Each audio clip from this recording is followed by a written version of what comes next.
ത്രിയേക ദൈവത്തിന്റെ വലിനാമത്തിന് മഹത്വമുണ്ടാവട്ടെ. കർത്താവിനാൽ അനുഗ്രഹീതരെ, ഇന്ന് നാം വായിച്ചു കേട്ട വിശുദ്ധ ഭാഗം വിശുദ്ധ മത്തായിയുടെ സുവിശേഷം 1-ാം അധ്യായം 18 മുതൽ 25 വരെയുള്ള വാക്യങ്ങളാണ്. യൗസേപ്പിനുണ്ടായ വെളിപാടാണ് പ്രധാന പ്രതിപാദ്യ വിഷയം. യൗസേപ്പിനെ കുറിച്ച് പറയുന്നത് നീതിമാനായ യൗസേപ്പ് എന്നാണ്. ധാർമ്മിക മൂല്യങ്ങളെ കരിപ്പിടിപ്പിച്ച് മുന്നേറിയ ഒരു വ്യക്തിത്വമായിരുന്നു അദ്ദേഹം. ധാർമ്മികതയുടെ പര്യായമായി പരിണമിച്ച് ഈ ലോകത്തിൽ ജീവിതമർപ്പിച്ച ഒരു വ്യക്തിയായിട്ട് അദ്ദേഹത്തെ ചരിത്രം വിശേഷിപ്പിക്കുന്നു. അധർമ്മം പെരുയിരിക്കുന്ന ഈ കാലയളവിൽ ധാർമ്മിക മൂല്യങ്ങളെ കരിപ്പിടിപ്പിച്ച് മുന്നേറുവാൻ തക്കവണ്ണമുള്ള പ്രതിജ്ഞാബദ്ധതയെക്കുറിച്ചുള്ള മുന്നറിയിപ്പ് കൂടിയാണ് യൗസേപ്പിന്റെ ഓർമ്മ നമുക്ക് നൽകുന്നത്. ഇന്നെവിടെയും അധാർമികതയും അനാത്മികതയും വർദ്ധിച്ചുകൊണ്ടിരിക്കുകയാണ്. ഈ സന്ദർഭത്തിൽ നീതിമാനായ യൗസേപ്പിന്റെ സ്മരണ നമ്മളിൽ പുതിയൊരു ധാർമ്മിക മൂല്യങ്ങളുടെ ഓളം തട്ടുവാൻ തക്കവണ്ണം ഉള്ള ദൈവികമായ വിശുദ്ധിയും പരിശുദ്ധാത്മ കൃപയും ലഭിക്കാൻ വേണ്ടി പ്രാർത്ഥിക്കണമെന്ന് ആമുഖമായി ഓർപ്പിക്കുകയാണ്. യോസേപ്പിനെ കുറിച്ച് ഓർക്കുമ്പോൾ യോസേപ്പിനുണ്ടായ വെളിപാട് താൻ അംഗീകരിക്കുകയും അതിൻ പ്രകാരം വിശുദ്ധ മറിയാമിനെ ചേർത്തുകൊള്ളുകയും ചെയ്തതായി നാം വായിച്ച് കേൾക്കുകയുണ്ടായി. അരുളപ്പാടനുസരിച്ച് പ്രവർത്തിക്കുന്നവർക്ക് തയ്യാറാകുമ്പോൾ പരിശുദ്ധാത്മാവ് ദൈവഹിതം നിറവേറുവാൻ വേണ്ടി ശക്തീകരിക്കുമെന്നുള്ള സത്യം ഇവിടെ വെളിവാകുകയാണ്.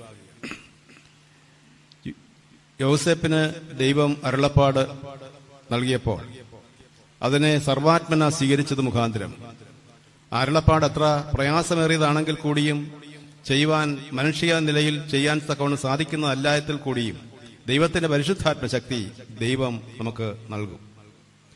നമ്മെ പഠിപ്പിക്കുന്ന ഒരു വലിയ പാഠം അതാണ്. ദൈവിക മൂല്യങ്ങൾ കരിപ്പിടിപ്പിക്കുവാൻ, സാമൂഹ്യ പ്രതിബദ്ധതയോടുകൂടി ജീവിക്കുവാൻ, അനുഗ്രഹീതമായ ജീവിത മൂല്യങ്ങളെ കരിപ്പിടിപ്പിച്ച് മുന്നേറുവാൻ എപ്പോഴും ആഗ്രഹിക്കുന്നുണ്ടെങ്കിലും പലപ്പോഴും സാധ്യമാകാതെ പോകാറുണ്ട്. എന്നാൽ അദമ്യമായ ആഗ്രഹം ഉള്ളിൽ കുടികൊള്ളുന്ന വ്യക്തികൾക്ക് പരിശുദ്ധാത്മാവിന്റെ ശക്തി സ്വമേധയാ ലഭിക്കുമെന്നുള്ളത് ഒരു പരമാർത്ഥമാണ്. പേടിച്ച് പുറകോട്ട് പോകരുത്. അതിനുവേണ്ടി മുന്നോട്ട് പോരാടി മുന്നേറുവാൻ തക്കവണ്ണം സാധിക്കുമ്പോൾ പരിശുദ്ധാത്മാവ് നമ്മെ അതിനുവേണ്ടി ശക്തീകരിക്കും. അതുകൊണ്ട് മൂല്യവത്തായ ജീവിതം നയിപ്പാൻ തക്കവണ്ണം നമുക്ക് ബലഹീനതയുണ്ടെങ്കിലും, ഭയമുണ്ടെങ്കിലും, പേടിയുണ്ടെങ്കിലും, സാഹചര്യം സൃഷ്ടിക്കുന്നതിന് അനുകൂലമല്ലെങ്കിലും പരിശുദ്ധാത്മാവിന്റെ ശക്തി നമ്മുടെ ഇച്ഛയ്ക്കനുസരിച്ച് പരിശുദ്ധാത്മാവിന്റെ ശക്തി വർദ്ധിതമായിക്കൊണ്ടിരിക്കും. യാതൊരു സംശയമില്ല. അതുകൊണ്ട് ആ ഒരു നിലപാട് സ്വീകരിപ്പാൻ തക്കവണ്ണം നമുക്ക് ഇടയാകണം എന്നുള്ളത് രണ്ടാമത് ഓർപ്പിക്കുകയാണ്. ഇവിടെ പറയുന്നുണ്ട്, യോസേപ്പ് നീതിമാനാകൊണ്ടും അവൾക്ക് ലോകാപവാദം വരുവാൻ മനസ്സില്ലാത്തതുകൊണ്ടും അവളെ ഗൂഢമായി ഉപേക്ഷിപ്പാൻ നിശ്ചയിച്ചതായിട്ടാണ് പറയുന്നത്. മറ്റൊരു സവിശേഷത യോസേപ്പിൽ കാണാനുള്ളത് ആർദ്രഹൃദയമുള്ള ഒരു വ്യക്തിയായിരുന്നു. വ്യക്തിത്വത്തിന്റെ ഉടമയാണ് യോസേപ്പ്. ആർദ്രഹൃദയത്തിന്റെ ഒരു ഉടമ. ഇന്ന് ആർദ്രത നഷ്ടപ്പെട്ട ഒരു ലോകത്തിലാണ് ജീവിക്കുന്നത്. യോസേപ്പ് നമുക്കൊരു മാതൃകയാണ്. വിശുദ്ധ മറിയാം ലോകപ്രകാരം അംഗീകരിക്കാൻ സാധിക്കാത്ത ഒരു സ്ഥിതിവിശേഷത്തിൽ പായിരിക്കുകയാണ്.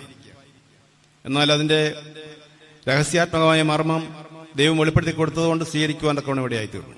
എന്നാൽ സാധാരണ മനുഷ്യനെ സംബന്ധിച്ചിടത്തോളം ഇപ്രകാരം സംഭവിക്കാതെ ഇങ്ങനൊരു വൈതരണിയെ അഭിമുഖീകരിക്കേണ്ടി വരുമ്പോൾ ഉണ്ടാകുന്ന ആകുലതയും ഭയവും ഭംഗപ്പാടുകളും ഒക്കെ എത്രമാത്രമാണെന്ന് നമുക്ക് മനസ്സിലാക്കാൻ സാധിക്കുന്ന വസ്തുതയാണ്. സ്വന്തം തെറ്റുകൾ ഉണ്ടായിട്ടും മറ്റുള്ളവരുടെ തെറ്റുകളും കുറ്റങ്ങളും പർവ്വതീകരിച്ച് അവരെ ശിക്ഷിക്കുവാൻ വേണ്ടി വെമ്പൽ കൊള്ളുന്ന ആധുനിക ലോകമാണ് നമ്മുടെ മുമ്പിലുള്ളത്. നാം കുറ്റക്കാരാണ്. കുറ്റങ്ങളുടെ തിരമാല നമ്മളിലുണ്ട്. എന്നാൽ മറ്റുള്ളവർ ചെറിയ കുറ്റം പോലും കണ്ടിട്ട് അതിനെ പർവ്വതീകരിച്ച് അവരെ അപഹസിക്കുവാനും ഇഴ്ത്തിത്താഴ്ക്കുവാനും ഒക്കെയുള്ള ഒരു മനോഭാവം ഇന്നത്തെ ആധുനിക ലോകത്തിൽ കുടികൊണ്ടിരിക്കുന്നു എന്നുള്ള യാഥാർത്ഥ്യമാണ്. നമ്മുടെ തെറ്റുകൾ നമ്മൾ ഓർക്കുന്നില്ല. പർവ്വതീകരിക്കപ്പെട്ട തെറ്റുകളാണ് നമുക്കുള്ളത്, വലിയ തെറ്റുകൾ. പക്ഷെ ആ തെറ്റുകളെല്ലാം വിസ്മരിച്ചിട്ട് മറ്റുള്ളവന്റെ ചെറിയ തെറ്റുകളെ പോലും പർവ്വതീകരിച്ച് വിലപ്പെടുത്തി അവരെ അപഹസിക്കുന്ന ഒരു പ്രവണത ഇന്നത്തെ ആധുനിക ലോകത്തിൽ വർദ്ധിതമായിക്കൊണ്ടിരിക്കുകയാണ്. അതുമൂലം എന്തുണ്ടാകുന്നു? പാരസ്പര്യത നഷ്ടപ്പെടുകയാണ്, കൂട്ടായ്മ നഷ്ടപ്പെടുകയാണ്, ഐക്യം നഷ്ടപ്പെടുകയാണ്. കാരണം ചെറിയ നിസ്സാരമായ കാര്യങ്ങൾ പോലും. അതുകൊണ്ട് അപ്രകാരമല്ല. നാം നമ്മുടെ തെറ്റുകളെ ആദ്യം ഓർക്കണം. മറ്റുള്ളവരുടെ കുട്ടികൾ പിന്നെ ഓർത്താൽ മതി. നമ്മുടെ തെറ്റുകളെ ഓർത്ത് അനുഭവിക്കുവാനും അതിനുവേണ്ടി മാപ്പിരക്കുവാനും ദൈവസന്നിധിയിൽ മാപ്പിരക്കുവാനും തക്കൊണ്ട് സാധിക്കുന്നതിലൂടെ നമ്മെ തന്നെ ആദ്യം തിരുത്തുക. എന്നിട്ട് മറ്റുള്ളവന്റെ തെറ്റുകൾ മനസ്സിലാക്കാൻ ശ്രമിക്കുക. യോസേപ്പിനെ സംബന്ധിച്ചിടത്തോളം ദൈവത്തിന്റെ അരുളപ്പാടുണ്ടായത് സത്യമായി ബോധത്തോടുകൂടി അംഗീകരിക്കുകയും മറിയാമിലുണ്ടായത് ദൈവത്തിന്റെ ആത്മാവിലുള്ള പ്രജയാണെന്നുള്ളത് മനസ്സിലാക്കി മറിയാമിനെ അംഗീകരിച്ച് മുന്നേറുവാൻ തക്കവണ്ണം വിശുദ്ധ യോസേപ്പിന് സാധിച്ചു എന്നുള്ളത് നാം മനസ്സിലാക്കുന്ന ഒരു സംഗതിയാണ്. രഹസ്യങ്ങളെ അനാവരണം ചെയ്യുമ്പോൾ, സത്യങ്ങളെ അനാവരണം ചെയ്യുമ്പോൾ മനുഷ്യന്റെ യുക്തിക്കും ബുദ്ധിക്കും നിരക്കുന്നതായ തരത്തിലുള്ള സംശയങ്ങളെയും എല്ലാം ദുരീകരിപ്പാൻ തക്കവണ്ണം ഇടയായിത്തീരുമെന്നുള്ളത് സംശയമില്ലാത്ത സംഗതിയാണ്. ദൈവത്തിന്റെ പരിശുദ്ധാത്മാവ് നമുക്ക് രഹസ്യങ്ങളെ വെളിപ്പെടുത്തുവാൻ തരുവാൻ, അതിനെ വെളിവാക്കി തരുവാൻ തക്കവണ്ണം ഏറ്റവും ശക്തനായ വ്യക്തിയാണ്. എന്നാൽ മനുഷ്യന്റെ ബുദ്ധിയും യുക്തിയും മുഖാന്തരം പലപ്പോഴും നമുക്ക് തെറ്റുകളാണ് സംഭവിക്കുന്നത്. പരിശുദ്ധാത്മ പ്രേരിതമായിരിക്കുന്ന ചിന്തകളും ആലോചനകളും സത്യപൂർവമായിരിക്കുകയും ചെയ്യും.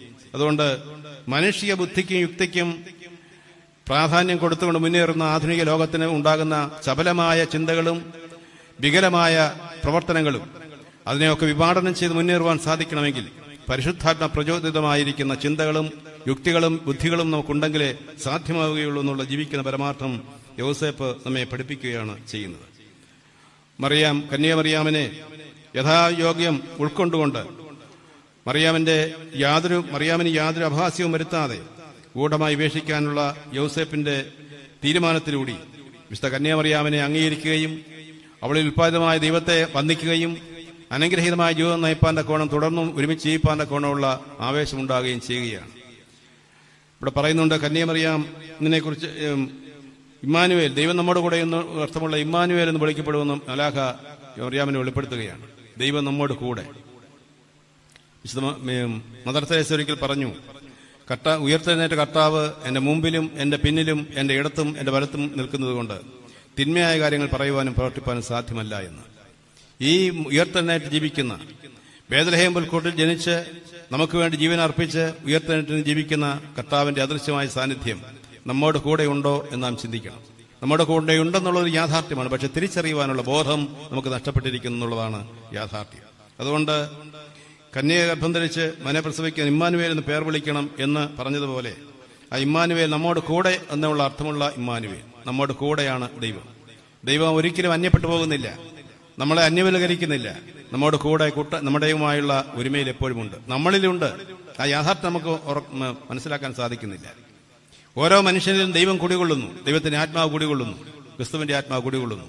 അതിനെ തിരിച്ചറിയുവാൻ, അതിനെ വെളിവാക്കുവാൻ, അതിനെ ഒന്ന് ഉദ്ദീപിപ്പിക്കുവാൻ, അതിനെ ആവിഷ്കരിക്കാൻ തക്കവണ്ണമുള്ള അദമ്യമായ ആഗ്രഹത്തിന്റെ ഉടമകളായി വർത്തിക്കുമ്പോൾ നമ്മൾ ആത്മപ്രചോദിതരായി നമ്മളിലൂടെ ക്രിസ്തുവിന്റെ ഭാവം മറ്റുള്ളവരിലേക്ക് പ്രദാനം ചെയ്യുവാൻ തക്കവണ്ണം സാധ്യമായി തീരും.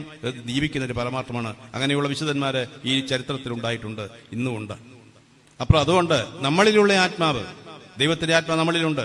നമ്മൾ ഓരോ തെറ്റ് ചെയ്യുമ്പോഴും ഓരോ കുറ്റങ്ങൾ പറയുമ്പോഴും ആത്മാവിനെ നാം കരയിപ്പിച്ചുകൊണ്ടിരിക്കുകയാണ്. ആത്മാവ് ഞടങ്ങുകയാണ്. ഓരോ പാപം ചെയ്യുമ്പോഴും ആത്മാവ് ഞടങ്ങുകയാണ്. പാപത്തിന്റെ കറവന്ന് മൂടി നമ്മളിലുള്ള തേജസ് ബഹിർഗമിക്കാതെ അതിനൊടുങ്ങിക്കഴിയുകയാണ്. ആത്മാവിനൊരു കുഴപ്പമില്ല, അത് അതുപോലെ നിൽക്കുന്നു. പക്ഷെ അതിനെ നമ്മുടെ പാപമാകുന്ന അദൃശ്യമായ അണുക്കൾ വന്ന് മൂടി അന്ധകാരം വമിക്കുക. അതുകൊണ്ടാണ് പലരും നിരാശരായി മുഖത്ത് ഒരു മ്ലാനമായിട്ട് കാണുന്നതിന്റെ കാരണം അതാ. ഒരു പ്രസന്നതയില്ല, മ്ലാനമാണ്, നിരാശയാണ്. കാരണം എന്താ? ഈ അന്ധകാരം വന്ന് മൂടിക്കൊണ്ടിരിക്കുക, പാപത്തിന്റെ അന്ധകാരം വന്ന് മൂടിക്കൊണ്ടിരിക്കുക. ഈ കണ്ണീരോടുള്ള പ്രാർത്ഥനയിലൂടെ ഈ അന്ധകാരത്തിന്റെ ഈ പാടകളെ എല്ലാം മാറ്റണം. കണ്ണീരോടുള്ള പ്രാർത്ഥനയാണ് അതിനുള്ള ഏറ്റവും വലിയ മരുന്നെന്ന് പറയുന്നത്. കണ്ണീരോട് പ്രാർത്ഥിക്കുമ്പോൾ ആത്മാവിനെ വലയം ചെയ്തിരിക്കുന്ന അന്ധകാരത്തിന്റെ ആവരണം കുറേശ്ശെയായിട്ട് മാറി മാറി ആ ആത്മാവിന്റെ പ്രകാശം നമ്മളിലൂടെ മറ്റുള്ളവർ കാണുവാൻ തക്കവണ്ണം ഇടയായിത്തീരും. വിശുദ്ധന്മാരുടെ ജീവിതം കാണിക്കുന്നതാണ്, ദൈവതേജസ്സുള്ളവരായി കാണുവാൻ സാധിക്കുന്നതുകൊണ്ടാണ്. ആകയാൽ പ്രിയമുള്ളവർ, എന്റെ വാക്കുകൾ ഞാൻ അവസാനിക്കുന്നു. യോസേപ്പിന് മാലാഖ പ്രത്യക്ഷപ്പെട്ട സത്യത്തെ വെളിവാക്കി കൊടുത്തതുപോലെ നമ്മളിൽ ജീവിക്കുന്ന ദൈവത്തിന്റെ സത്യാവസ്ഥയെ കുറിച്ചുള്ള ബോധ്യം ഉണ്ടായി ദൈവത്തെ കൂടുതൽ അടുത്തറിയുവാനും അറിഞ്ഞതിനെ മറ്റുള്ളവർക്ക് പ്രദാനം ചെയ്യുവാൻ തക്കവണ്ണം നമ്മുടെ ജീവിതം പര്യാപ്തമാകുവാൻ വേണ്ടി ദൈവത്തിൽ നമുക്ക് സമർപ്പിക്കാം. പരിശുദ്ധ കന്യകമറിയാം ദൈവത്തിൽ സമർപ്പിച്ചതുപോലെ നമ്മയും ദൈവത്തിൽ സമർപ്പിക്കാം. ദൈവം നമ്മെ വാഴ്ത്തി അനുഗ്രഹിക്കട്ടെ. ദൈവം എല്ലാ അനുഗ്രഹങ്ങളും നൽകട്ടെ എന്ന് പ്രാർത്ഥന സ്മരിക്കും.